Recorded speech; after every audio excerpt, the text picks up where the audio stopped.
I'm going to introduce our next speaker now, who's Dr. Mary O Mahony.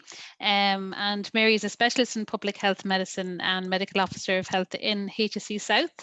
She leads in radiation nationally for public health and has worked with the Environmental Protection Agency, Office of Radiological Protection and all public health matters relating to radon since 2003. So Mary is going to be presenting to us today on radon steps to reduce your cancer risk. Over to you, Mary. Thank you, Triana. And I'm going to speak to you today about radon, which is responsible for 2% of all cancer deaths in Europe. I'll just share my screen there.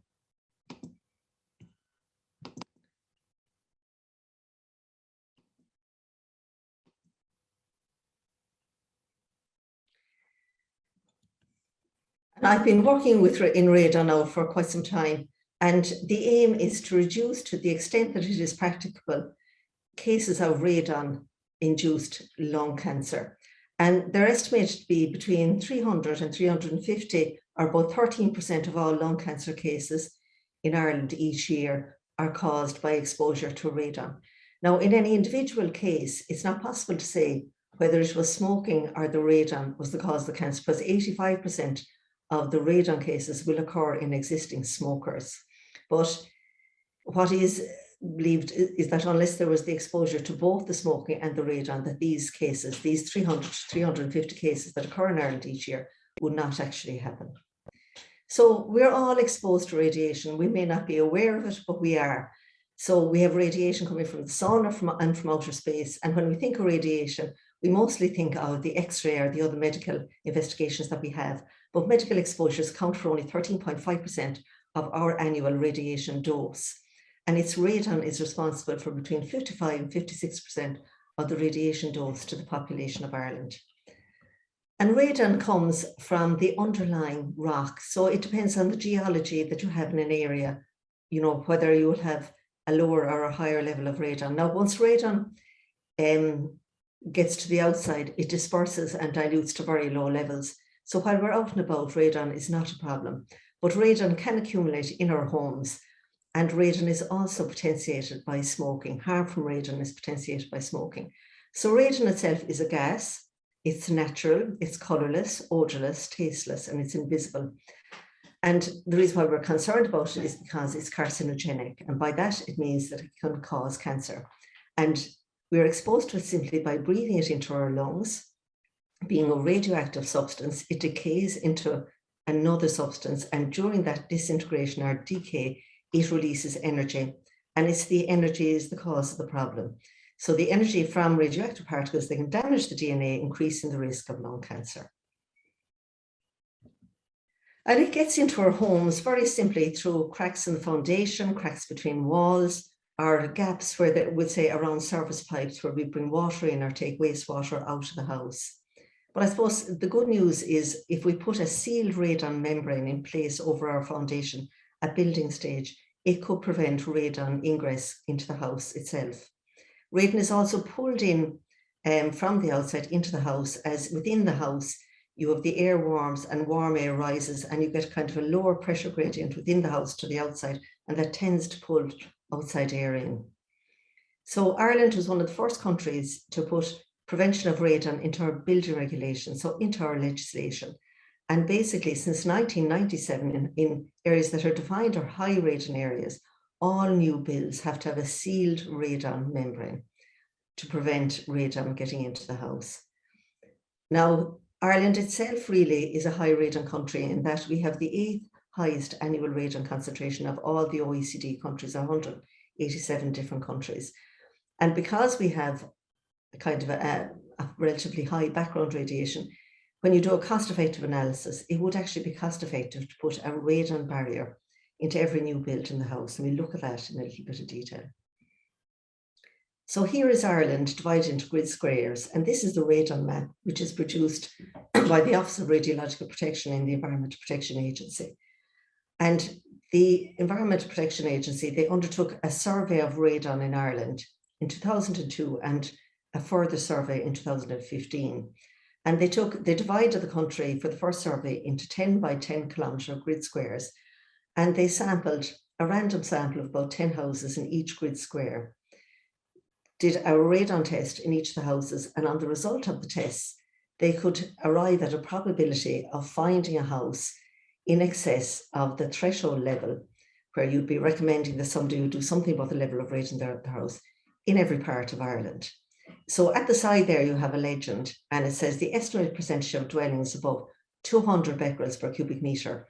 And 200 becquerels per cubic metre is a level of indoor radon above which you are recommended that you should take steps to reduce your radon concentration within the house.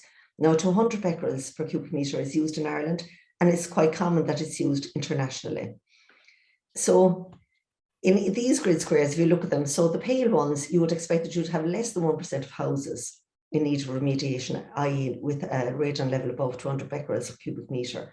In the light yellow, you'd have 1 to 5%. In the dark yellow, you'd have 5 to 10%. In the light brown, you'd have 10 to 20%. And in the dark brown, that more than 20% or more than a fifth of all houses in that region, if you were to test them for radon, that you would find a level of radon above 200 becquerels per cubic metre.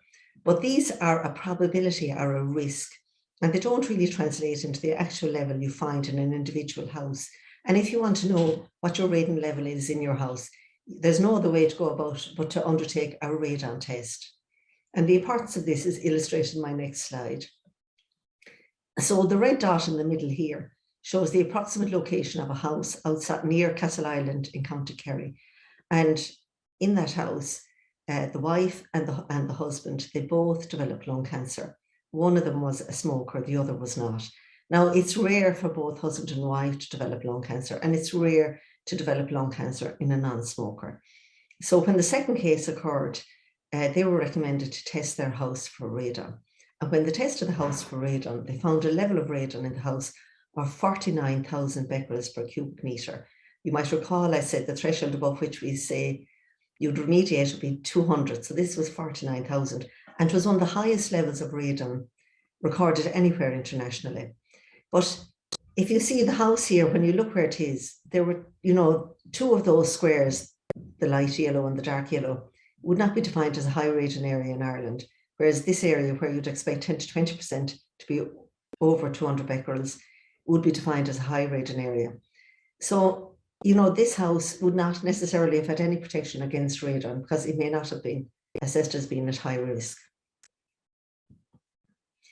And this slide shows how smoking potentiates the risk from radon and increases the risk greatly of developing lung cancer. So rather than going through the whole slide, if we just look here at the 400, which is double the concentration in the house above which we'd be recommending you remediate your home. Well, if you lived in that home at that radon concentration for your life, for your whole life up to 75 years of age, and you're a lifelong non-smoker, then your risk of developing lung cancer due to the radon would be 0.7% or about 1 in 150. Whereas if you were a smoker living in that same house, your risk would be much greater, about 16% or about 1 in 6. And if you're a smoker exposed to radon, your risk from the radon increases by a factor of 25. You're 25 times more likely to be harmed from the radon and develop lung cancer. So radon multiplies the adverse effect of smoking. So it's very important if you're living in a high radon area, really that you not smoke. So a non-smoker with little radon exposure is at least risk. A non-smoker with some radon exposure is at some risk. A smoker with little radon exposure is at increased risk because, of course, smoking is the greatest cause of lung cancer.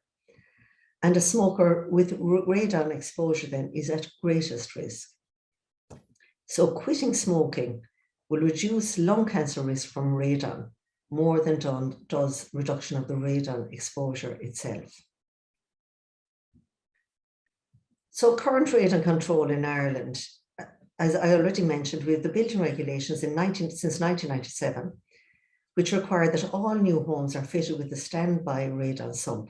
Now, a standby radon sump does not actually prevent radon per se. It's just there in case you find a high radon level and you want to remediate it. It makes the remediation easier. So the standby radon sump is literally a cavity that is created and maintained under the foundation of the house with a pipe that comes out as far as the wall of the house, and that pipe is capped. So in the event that you want to test your house, and it's been built since 1997 in a low radon area, and you find that you actually have a high radon concentration in the house and you need to remediate, if you can find that capped pipe, it's a very simple matter of just attaching a pipe onto it that goes up as far as roof level. And in general, you would attach an electric fan to the house to pull out the air from under the house, and that in turn will cause the radon within the house to come out and will prevent radon going back into the house. And then in homes located in a high radon area, there's a radon barrier has to be installed for primary prevention, and the radon barrier does act to actually prevent radon getting into the house.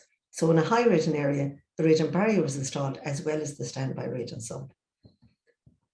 Now, for many years now, for over 20 years, the Office of Radiological Protection has been trying to increase awareness of radon, trying to encourage people to test their houses so we could identify houses that have a high radon area in need of remediation.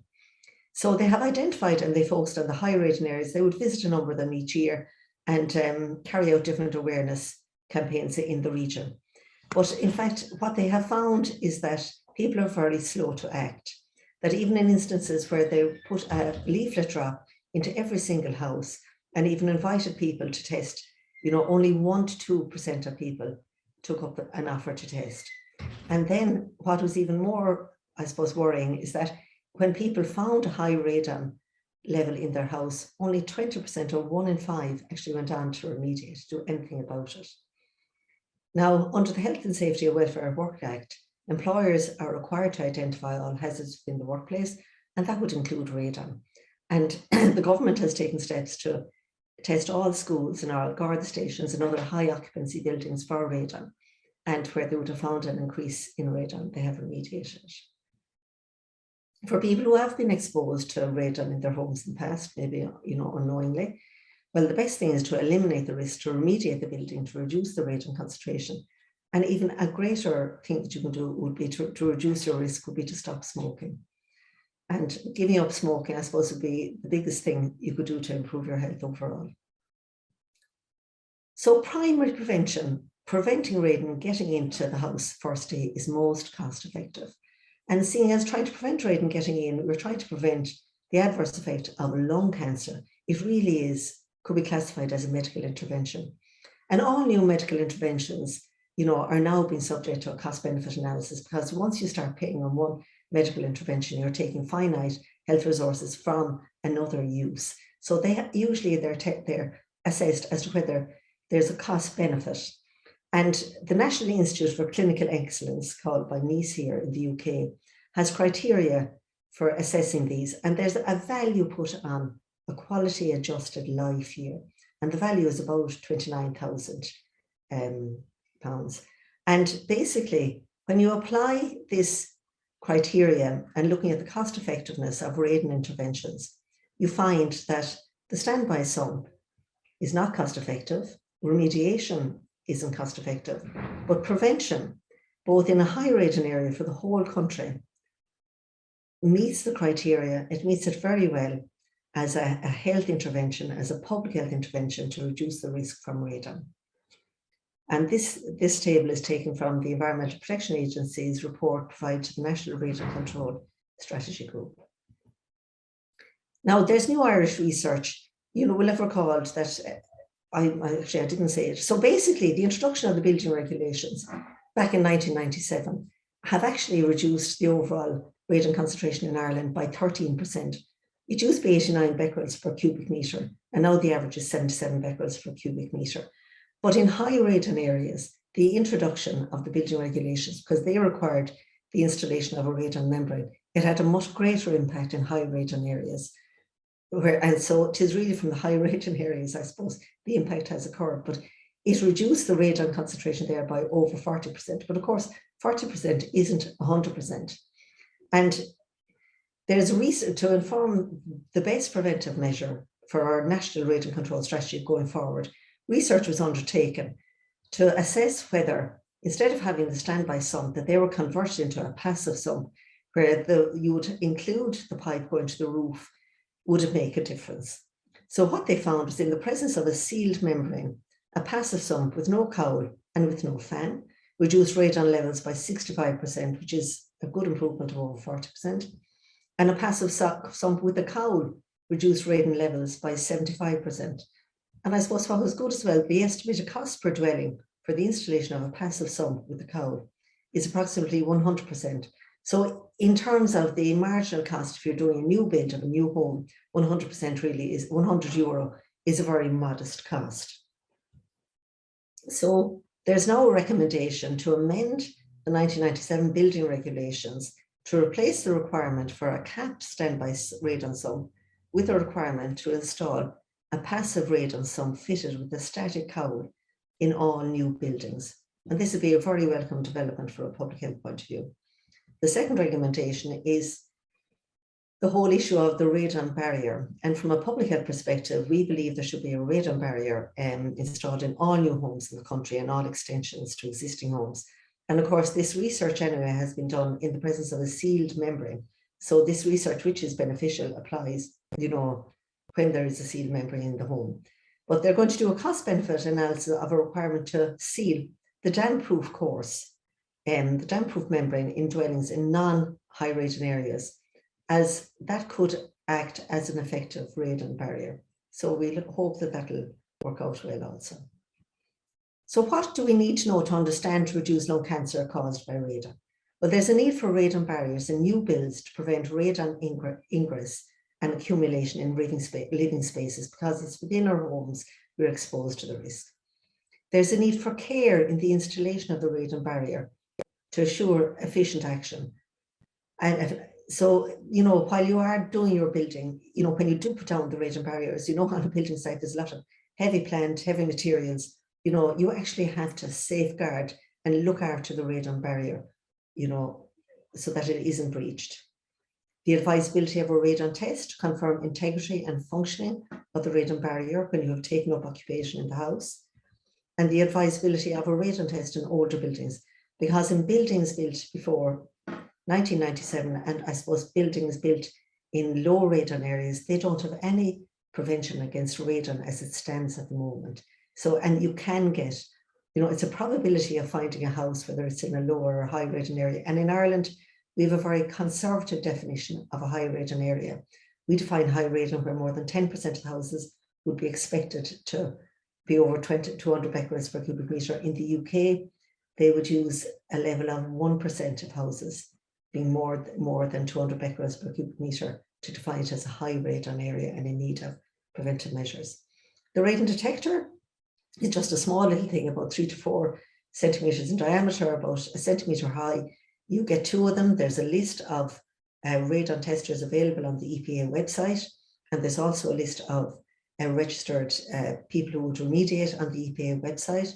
There was a recent survey done showing that the cost of remediation could vary depending on circumstances between 400 and 1,500 if you did need to remediate. But the cost of getting the test done itself is only about 50-60 euros. So it's well worth doing. So basically you're sent the 2 radon detectors, you put one in your living room, one in your bedroom, you leave it there for 3 months, put it back into the package that you're given, and you send it back to the company to test it. Then they evaluate, they measure the radon, they have to seasonally adjust it depending on the months that you had it in your home to give you the average annual radon concentration for your home. And then the avoidance, probably the most important thing really, is the avoidance of cigarette smoking, especially in high radon areas. So thank you very much for your time. I'll pass back now to Dr. McCarthy for your next speaker. And on the EPA website, and it is just www.radon.ie, will take you straight to the radon page. There's a leaflet on radon on your health, on radon in homes and what you can do about it, and a very nice infographic which really summarizes what I've said. Thank you for listening.